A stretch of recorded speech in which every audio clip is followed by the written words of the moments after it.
I'm your host, Morgan Ruiz Carrera, and welcome to Way of Living podcast, where I usually get the chance to interview amazing women about their view on success and how they followed their dreams.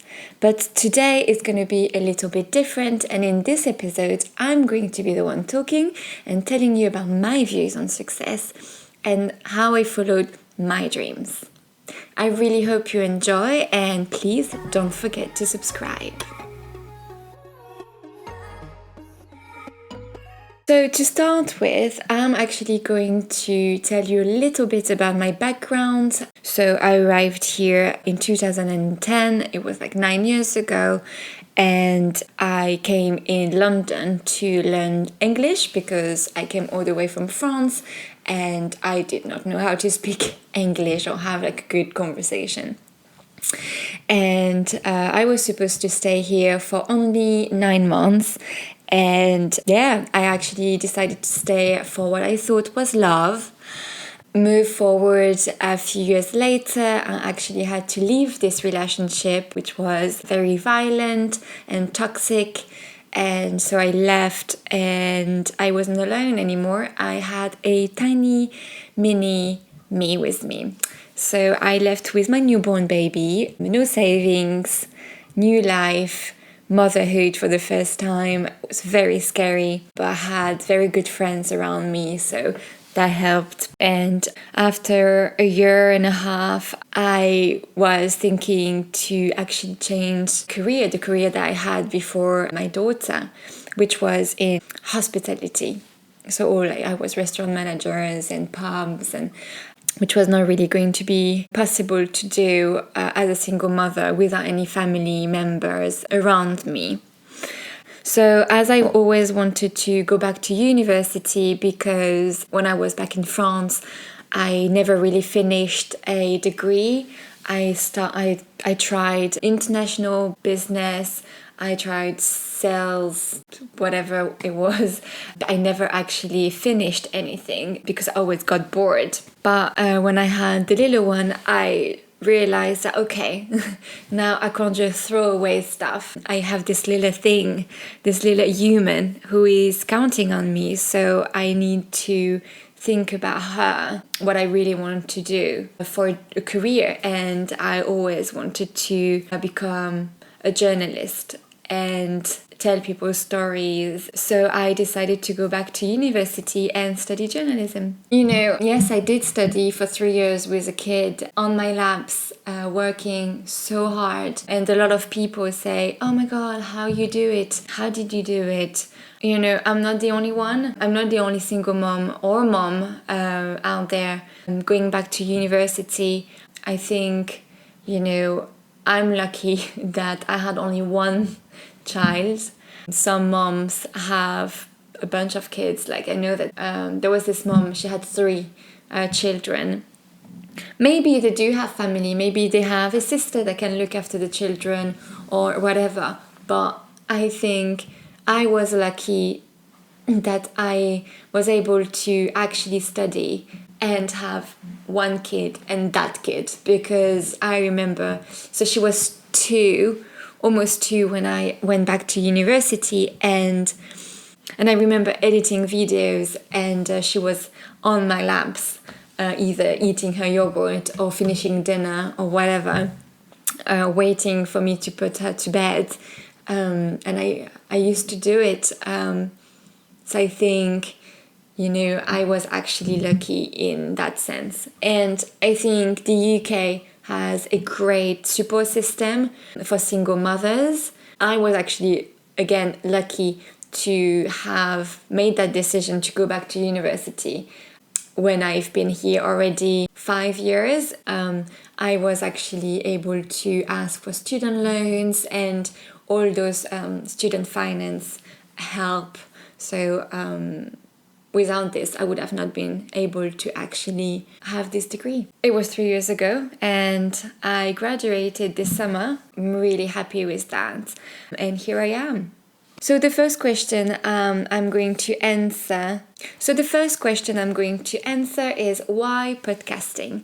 When I studied journalism at university, I loved the broadcast side of it. I loved learning about radio. I've done an internship at a radio, actually. I loved it. I loved the video editing and all the editing around it. And I think I had more confidence talking at the radio or editing or producing videos because English is not my first language. And I knew that I was not going to be the best at writing. I love writing. I love expressing myself in writing. But I knew that I was much better and more confident producing audio and video. I also love getting stories out there. I love talking to people and getting the story out of them because I really believe that everyone is interesting. I believe that everyone has stories that can inspire other people. I love talking to people and find this little thing that I think is very, very interesting and to share it.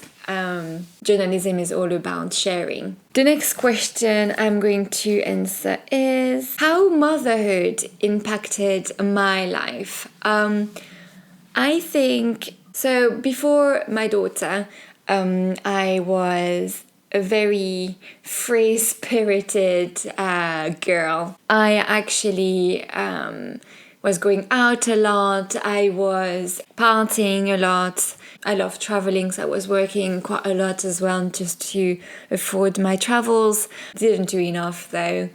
But I think I was really living for myself, not really thinking about people around me.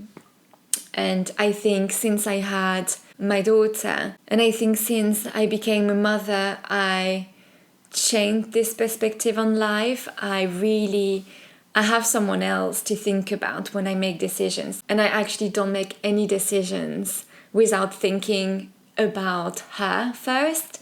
I also think that I push myself being the best I can 100 times more than I used to do before, because I want her to be super proud of me when she grows up.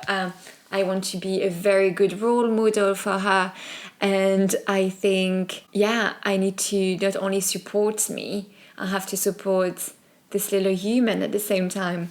So I think I just push myself even harder to do that. Like if I can't pay my rent, I can't just go and crash on friends' sofas for a little while. That's not that easy when you have a child with you. As I said, I was a party animal before, and I think it wasn't really healthy, and she helped me become healthier and kind of grow up in a sense. When you're young, you're just a little bit selfish and carefree. And I'm still very free, and I don't really make huge decisions in the long term. I kind of want to live my life how it comes, but I'm a little bit more careful and more planned out than before. So someone asked me actually to answer this question, and so I was 25 when I had my child. And someone asked me if 25 was actually the perfect age to have a kid. And I think there is no perfect age. You don't turn 25 and boom, you're ready to have kids. You don't turn a certain age and become ready to have kids. I think everything happened for a reason, and that I was meant to have her as my child, my first child, maybe my only one, who knows, when I was 25, when I was at that point of my life, if you know what I mean. Having said that, when I made the decision to try to have a baby, I don't think I did it for the right reasons, in the right state of mind, and I wasn't mature enough to make this kind of decisions. But I wouldn't have it a different way. If I have to go back to that time, I know it's not possible, so I've never really thought about it. But I think she changed my life. So why doing anything different?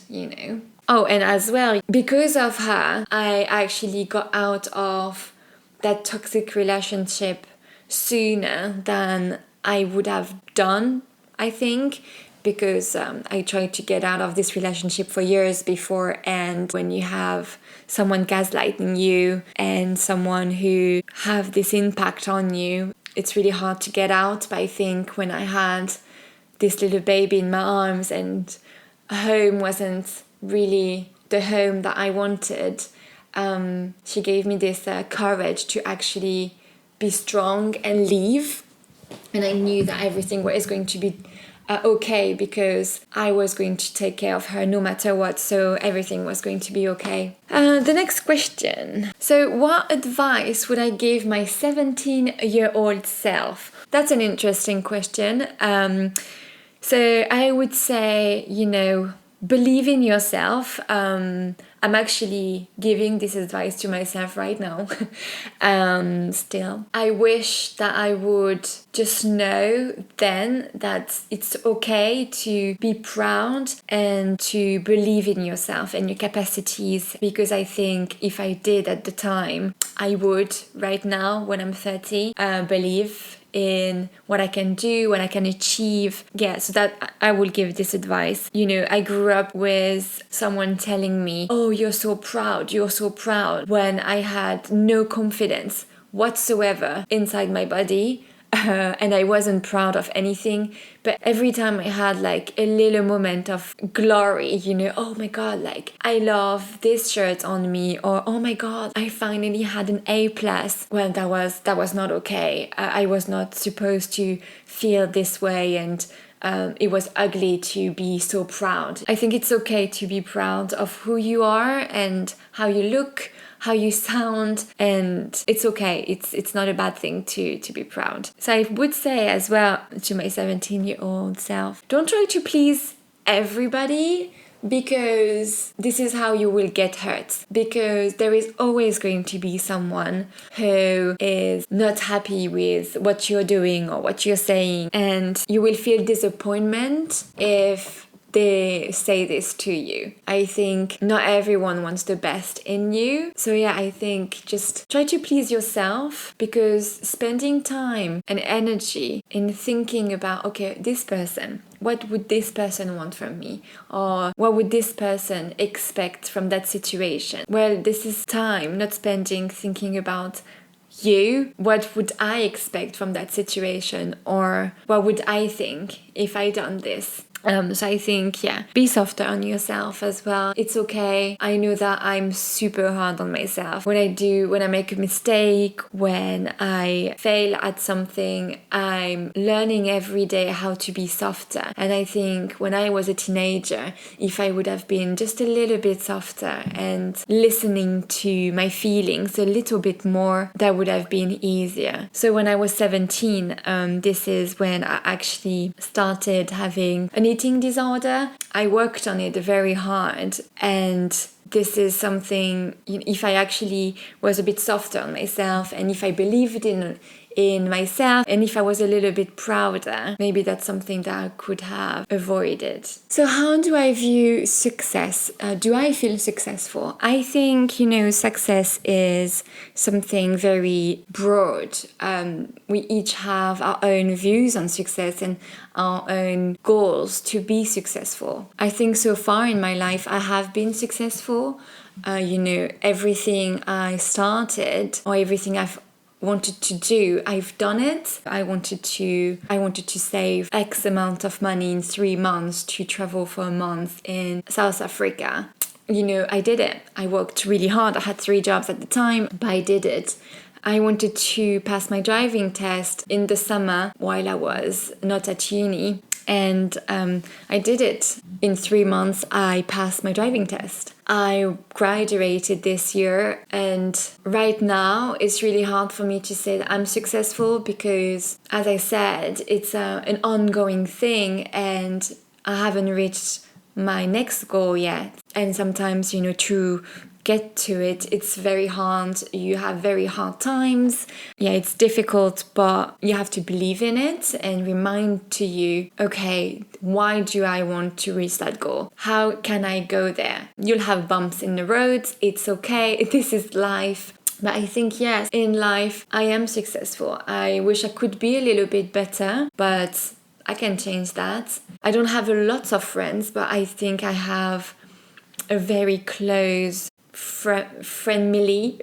It's like my friends here in London are my family. So I think this is a great achievement in the last 9 years to have actually built those relationships and kept them. That I still have some friends here. So I think, yeah, that's it. If you have any questions, you can send me a message on Instagram, way_of_living_podcast. This is my Instagram, or you can leave a comment on YouTube or wherever you're listening to.